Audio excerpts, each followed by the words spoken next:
Previously on Gears. Good afternoon. It is the final Friday of the Formula One season. Can't believe after 20 races, this is where we are, joined by Gary Formato. Gary, wow, what a season it's been. Eh? It certainly has been, and how tense is the build-up to this weekend?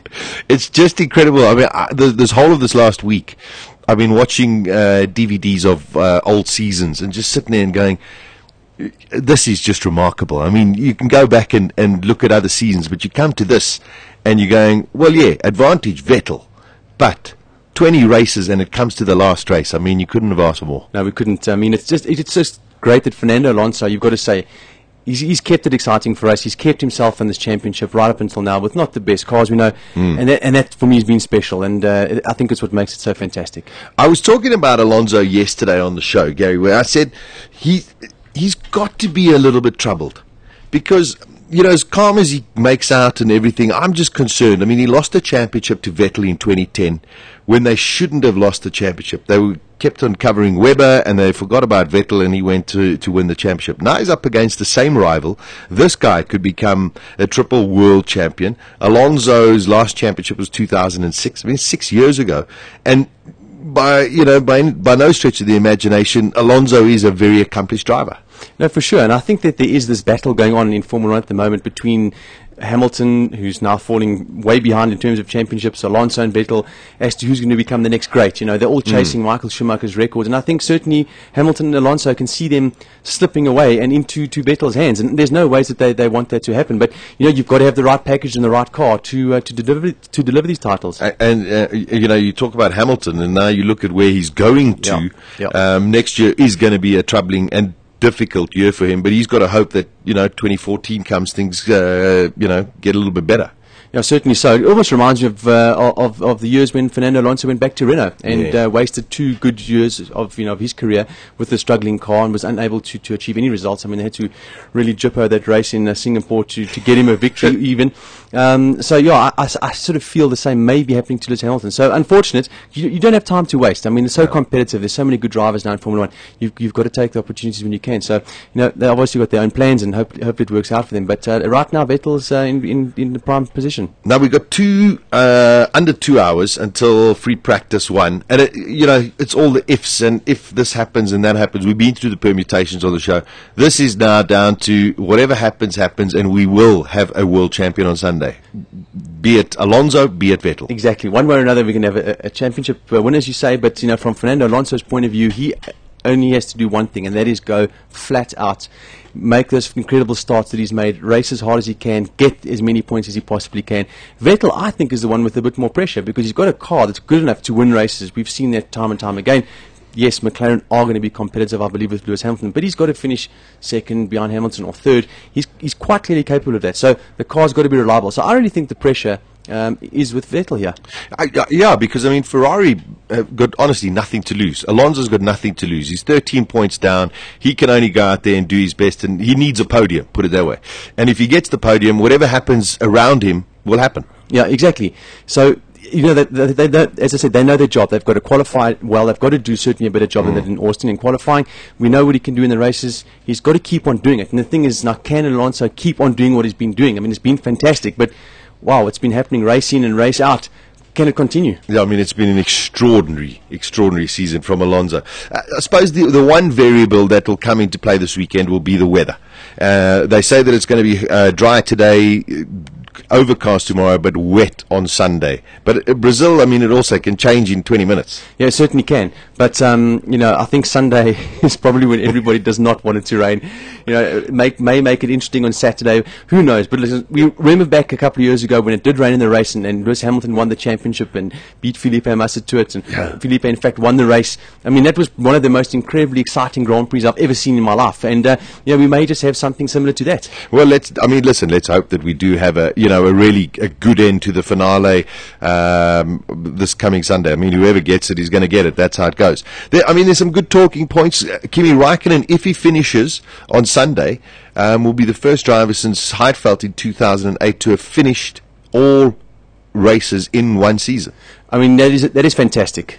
Kimi has done a fantastic job this year. The team have given him a great car, but also the way he's raced. He hasn't taken unnecessary risks. You can see when he's made the overtakes, he's made sure that he can overtake. When people have overtaken him, he's left a bit of room. And it just shows you, we always say in racing, you've got to bring the points home, you've got to finish races, and he's done just that. And placed himself very comfortably in a third place in that championship, which I think, for the Lotus team this year was an over result. I think a great result. Also, good news that came out yesterday, Coca-Cola returning to the world of Formula One with the Burn energy drink together with Lotus. And I mean, there were talks yesterday about Lotus being in some serious financial, I wouldn't say difficulties, but challenges. Look, I think what you've got to be clear of in Formula One is that, although you've got mega wealthy individuals that are funding these teams, via their companies and businesses that they own, Formula One is a business that requires its own attention full time, and you do need the backing of a major company to help your team, certainly get the right budget to perform, and even just to sustain itself in Formula One. So I think the win that Kimi had a couple of races back certainly went a long way in helping them obviously secure that deal and close that deal. But it's good to see. I mean, it's a good car, and we'd hate to see a team like that start slipping down the order. They are a good team. Yeah, they are a very, very good team. Somebody jumped the gun yesterday. Sahsa said they were going to announce who their second driver was going to be, because, of course, their one driver, Perez, has left the team. The driver that was announced was Nico Hülkenberg.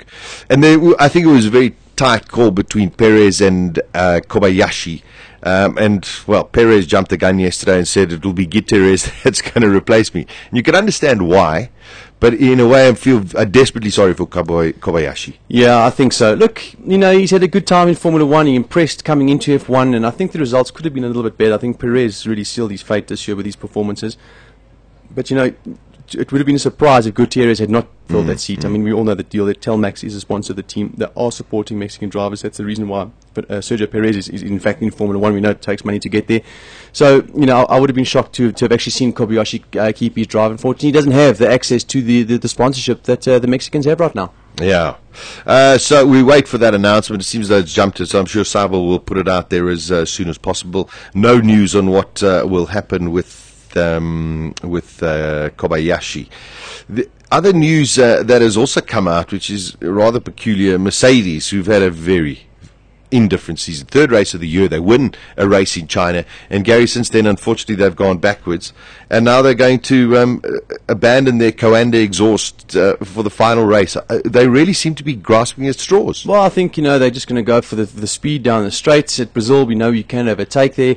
And in all honesty, I think it's been a tough year for Mercedes. I think a lot tougher than any of us actually realise within the organisation. Yeah. I don't think the commitment was there from Mercedes in the way that it is now earlier on in the year. I think it only really happened after the decision was made to get Lewis Hamilton on board and put a big effort into next year. They bought out other shareholders. So things are definitely changing. It wasn't like that until now. So, we saw what happened to Ross Brawn with Honda when he was left alone to design a good car after a couple of bad seasons there. It was certainly capable of bringing a world title contending car. So I hope for Hamilton's sake next year that it is the case.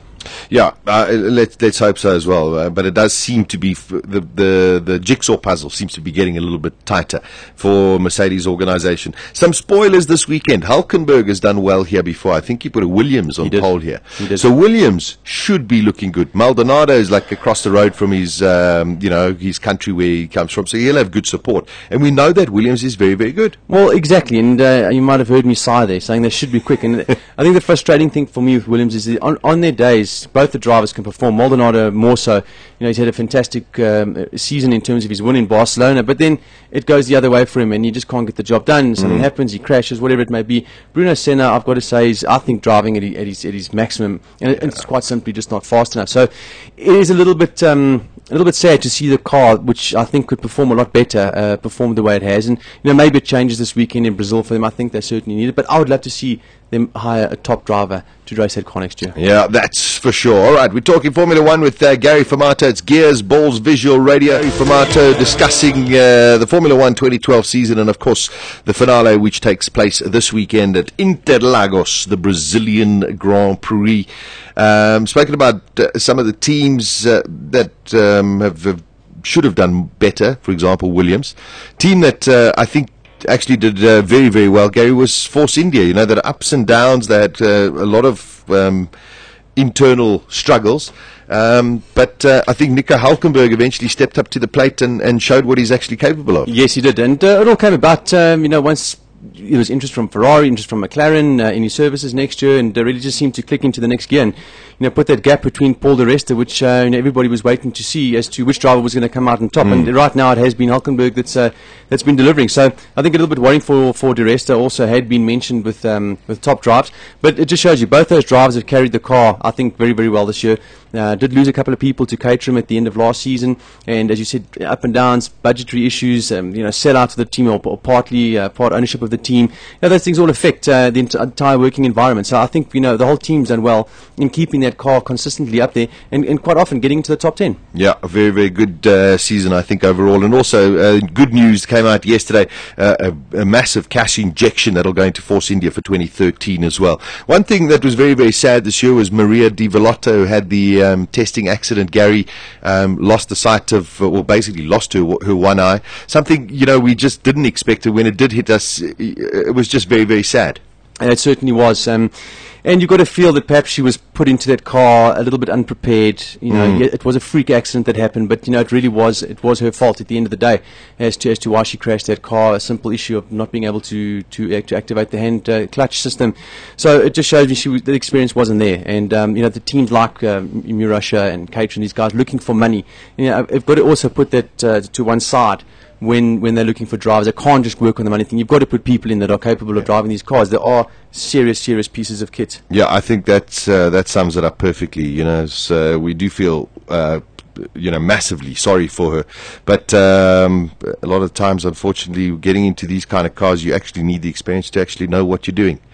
So we get down to this weekend. Let's talk about the top three teams. Lotus, we've spoken about a great season for Kimi Räikkönen. Grosjean, I hope they keep him as well. I think he's a very, very quick driver. Could do something this weekend as well. Top three teams, McLaren, Mercedes. Got to say, Gary, seem to also have lost this championship. They did have the chances. They certainly did. Car was certainly quick enough. If you look back at some of the footage and so on, Hamilton getting into incidences that he shouldn't have perhaps been in. Car's been quick, but also did lose their way at some points in the season. It did slow down a little bit. Jenson Button, I think, has also shown form, but not regularly, not as consistently. So, I think right now, if you look at the performance, definitely kicking themselves. Yeah, I think they let this one go, unfortunately. And of course, next year they've got Button as the leader with Perez, and I'd be a little, Perez might come out super quick. Gary, we don't know. Experience is going to play against him, especially in an organisation like McLaren. Yeah, I think it is. It's going to be interesting to see how he integrates into the team. I mean, I think McLaren have got a very specific way of working. I think it requires a very specific type of personality to be able to operate within the team. And I think it remains to be seen whether Sergio Perez is going to be able to fit in there. I think that these performances of late haven't been exactly what McLaren would be looking for in a driver. And I've thought about perhaps it was a knee-jerk reaction, but he may surprise and may just slot right in there and start performing. But you know what? It's sometimes in life you just got to look at it as it is, and he's just not there right now. He isn't there right. The one thing that does concern me, if Button is the number one, and it seems as though, well, look, I'm going to be leading the team next year, which is, it's all fine for him to say that, but Perez has got to go out there and beat Button and beat him convincingly in order to at least have some kind of level with Jenson Button. Look what Lewis has done to Button this year, especially in qualifying. Well, you've got to look at that gap. You've got to say, well, as you said, look what Hamilton's doing. Look where Perez is going to be next year, and assume. You can only work on an assumption, but and you'll be able to get a very clear indication of just how talented he is and just how quick he actually is. So, big pressure on Sergio Perez. Got to stop crashing cars. Got to start delivering more often. And McLaren are not going to take kindly to a guy that's going to bomb off at the first corner every time. Yeah, that's for sure. Ferrari, very, very difficult season. They had all sorts of problems in the original design of the car, but they fought very, very hard. Alonso especially. Massa had a very, very difficult season. The last 4 or 5 races, yes, he has done better, but it just shows you that the car has become better as well. Yeah, that's right. It's obviously become easier for Massa to drive, but again, a lot of sport is in psychology, and I think Massa having his seat being under threat, and a lot of people linked to the drive. I think it was very tough for him, and he hasn't really got back on top of it since his accident in Hungary. So, I think now that he's got the seat for next year, he's had a couple of good performances against Fernando Alonso. I think his confidence is growing, and it's exactly what Ferrari wanted. And now, looking at these performances, Ferrari, I think, have certainly made the right decision. Yeah, I think so. And I think also, even if you look into 2013, Massa will know that it's his final year. So at least he's not going to sit there and worry about, well, his only concern is to actually stay in Formula One after 2013. But at least next year he doesn't have to sit there and say, oh, am I going to have a drive in 2014 with Ferrari? He knows he won't. No, 100%. I mean, he knows what he's got to do next year. Go out there and perform. And I mean, a driver like Massa in a Williams or something like that wouldn't be a bad bet at all. And I think, he can certainly grow. And remember, Massa was competing for a world title only a couple of years ago against Lewis Hamilton. So I think the talent is there. Given the right package, the right environment, he is one of the top drivers. No, he is right up there. And then, of course, Red Bull, triple constructor world champions, Adrian Newey, Christian Horner, Helmut Marko at the helm there, and of course the likes of Sebastian Vettel. It has been brilliant for the last couple of years. It has been. I mean, it's such a package. The whole thing works well. You've got to say hats off to everybody in the team. Some of them may not be the most well-liked people around the paddock, but they can certainly put an operation together. From Helmut Marko, Christian Horner, Adrian Newey. I think that was the key thing, actually, was getting Adrian Newey involved there. And then, of course, you've got a driver like Vettel, which came through the Red Bull ranks. It's not often that you're lucky into it and you get that superstar. They've got that now, but they've also been able to retain him because they've given him the right package to win Grand Prix. Yeah, it has been a remarkable era for Red Bull, and a lot of people have got to sit there and go, look at 2000 to 2004. There was 5 years of domination by Ferrari. This hasn't been complete domination, but they have really got it going and got it right when they've needed to. Oh, they certainly have. And look, if it keeps on going, the way it's going now, that you could have a situation. Look, last year they dominated. I mean, you can't say anything about last year. But yes, I think just thankfully you've got so many quick drivers that are able to do things in Formula One special right now. Fernando Alonso, Lewis Hamilton in particular, that they can compete with Red Bull like this. So, if it wasn't for that, I think Sebastian Vettel would be walking everything. It's got to be one of the most competitive eras that we've had in Formula One. Yeah, we've got five or six world champions that have been up there. But we've seen some racing this year, Gary, where we've had, Alonso battling with Raikkonen, with Vettel, with Lewis Hamilton, with Jenson Button. The only, non-cog, unfortunately, has been Michael Schumacher, and that's purely not down to his ability. No, not at all. I mean, look, Schumacher's been quick. I don't think he's as quick as he was a couple of years back in Ferrari, but still quick enough to be one of the top guys out there, and certainly quick enough to win races. They haven't delivered him with the car that he needed. A lot of talk about the Pirelli tyre. When we started with Pirelli, it was going to suit Michael Schumacher more. But I just think the whole system of Formula One, certainly is not what it was back then in the day when he was with Ferrari, Bridgestone, and the amount of testing you were able to do. And I think it's affected him adversely. Everybody sort of evolved with the sport, and he had to basically catch up. So, it's been disappointing. I think the biggest disappointment right now for me is that the fact that he is quicker than Nico Rosberg, and he is doing a better job. And he's losing his seat. Exactly. Yeah, I know that from a radio perspective, funnily enough. Anyway, we look forward. Michael Schumacher, there is going to be a big send-off for him this coming weekend. Press conference yesterday. Everybody being very humbled by having the opportunity to have raced against him. Hopefully he has a strong end to the season. He's always done well at Brazil, but in the Mercedes he might qualify well, but the car just seems to go backwards. It does. It doesn't look after its tyres at all, and I think the real chance for Schumacher this weekend is if it rains, he may be able to put a performance together. But nonetheless, no matter what conditions it is, you still need the car to perform. Yeah, it is going to be difficult. So we look forward, Gary. We've got free practices. Qualifying is going to be critical tomorrow. We don't know what the weather's going to be like.